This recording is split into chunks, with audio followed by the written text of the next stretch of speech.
Good afternoon. Hello, hello. Hi, DeKendrick. Oh, my new friend. Hello. DeKendrick and I just became friends yesterday. I don't think I know. Where are you right now? I don't know. Are you Texas or are you Florida? I forgot to look on your profile. I don't know if you can hear me, actually.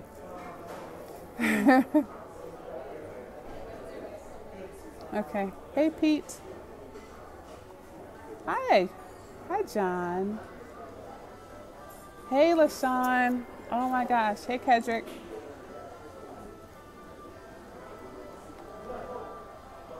John, I'm actually glad you're sticking your head in, because part of what I want to talk about is about some of the training that you have going on. Hi, David.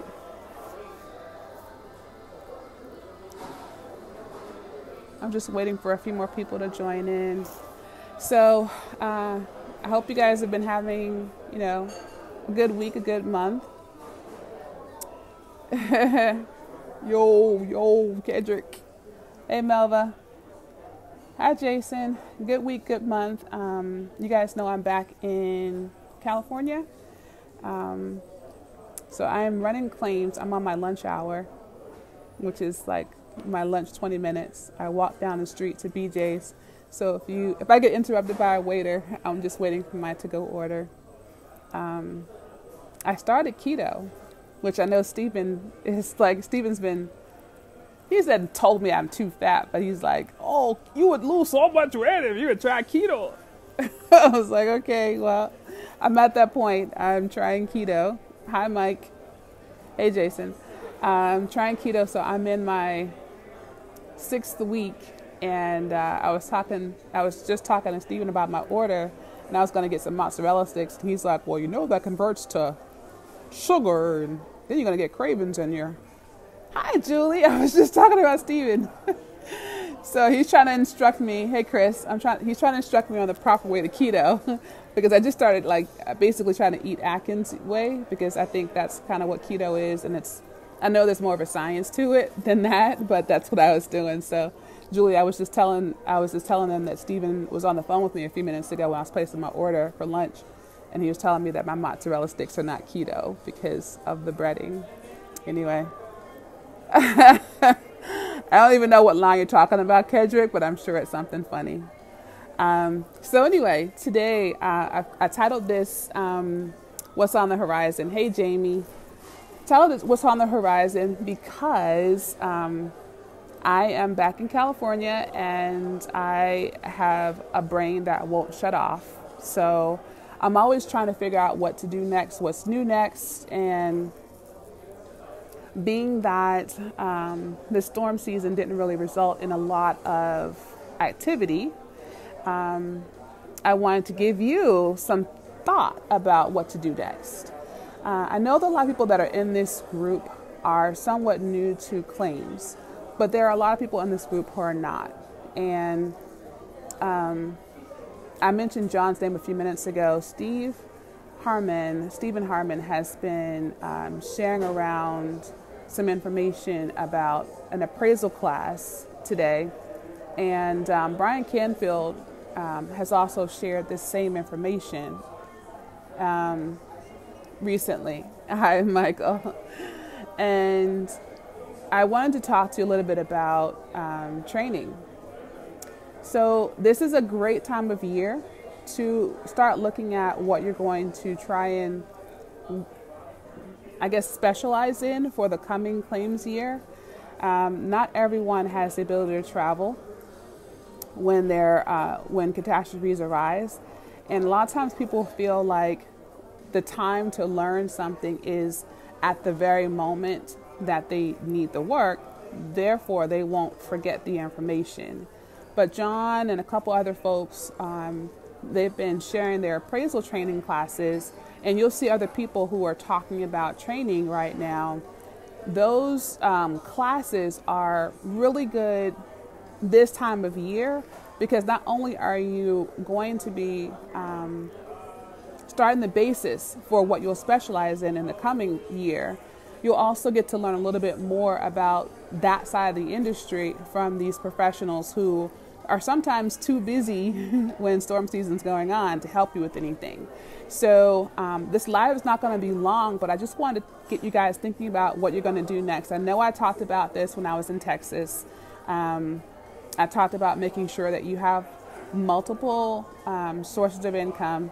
And LaShawn, who's on this live, is a great person for that. LaShawn, I don't know, she owns 5 different businesses or something. She's great. And so she kind of she embodies that spirit. And you don't have to all do adjuster related work, but if you are looking to stay in this industry and understand 2019 was not a great year for field adjusters. I don't know how it was for full desk, because I only worked desk for a few months, but you have to have some versatility to your resume.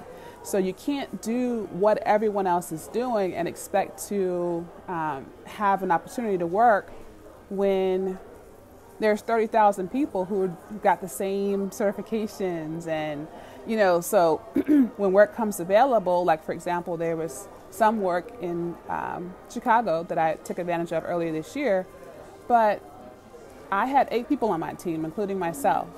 And so if you think if there's 30,000 adjusters and 8 people got dispatched, hey, Stephen, got dispatched for that assignment, that's less than 1%. Someone's literally messaging my right. People always seem to message me when I go live. So that doesn't bode well for people. You could be the most talented adjuster, but when your name comes up on the list, if your name comes up later on the list, you're not going to be able to find work. So you want to diversify your options. You want to go to things like these appraisal training classes. Just because you don't have 5 or 10, 20 years of experience doesn't mean you can't go to an appraiser's training class. And why would you do that? Why would you spend $600 or $650? I forget what the price is, I'm sorry. But why would you spend that kind of money to go to an appraisal class? Because you're going to learn things, you're going to gain advantages that you don't currently have. You don't have this in your wheelhouse. You don't know what appraisers look at. The training that you're going to receive from classes like this is going to help you be a better claims adjuster. And on top of that, you're going to network with some people that you would not normally get a chance to talk to. So you're going to get access to resources, material. You're going to probably learn how to write claims for more money. And I'm not saying that in a negative way. I'm not saying falsify how the claim is written. But there's a lot of adjusters who leave a lot of money on the table and they don't know what they don't know. So if you don't have a builder's background, I don't have a builder's background. I am constantly surprised and amazed. I was literally talking with Stephen. Hey, Dave. Stephen says, smile. I was talking with Stephen a little while ago about something else altogether. And then I said, hey, I went on this inspection yesterday and I saw some tiles, and it's a Spanish style home. And I think these are Spanish tiles, flooring tiles. And I don't even know if the claim is going to be covered because there's some coverage questions, but I wanted to be prepared since I had an expert on the phone with me. I took a few photos, sent him the photos. He says, oh no, that's not what you think it is. It's something else. But when you don't have a builder's background, having access to resource people is just as good as resource material, because not everyone's going to be able to take the time out to be able to point the answer out to you. But if you have resource materials, you'll learn, you'll look through the materials, you'll be able to figure out and go back to the information you referenced in class. So I just wanted to say, you guys, these trainings are coming up. Please don't ignore them. I know you think this stuff is not for you.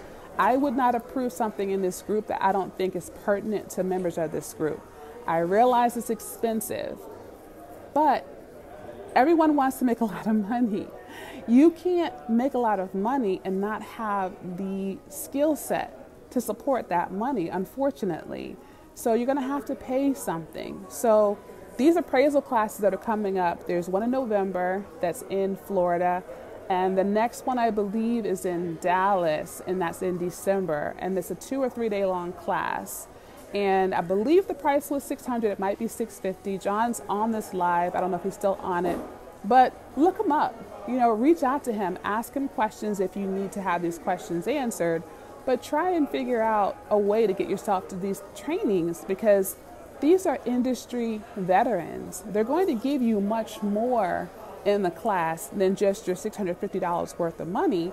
They're going to give you tips and resources, and they're going to give you the confidence to handle certain issues, because you know you have in your back pocket. I know I can call John if I have a question. I know I can call Stephen if I have a question. That is also what you're getting for your money. So when you go out there on these job sites and you see something that's unfamiliar, photograph the heck out of it, document it, try to ask surreptitious questions, trying to figure out what it is. But if you can't, call your expert friends. And experts don't come cheap. You're not going to be able to get access to these people just because you're Facebook friends. Don't think it's going to happen, okay? So you're going to have to be able to support them in order to get their support. And I really want you guys to have the support that you need to become financially sound and viable adjusters. I want that for me, and I want that for you. So that's what this live was about. And I hope you guys will pay more attention to John's class. It is coming up in Florida. And again, I said there's one coming up in December. And you don't have to be on the track to be an appraiser to want to go to a training class that gives you more information and more access and more resources. So thank you guys for watching, and I'll talk to you soon.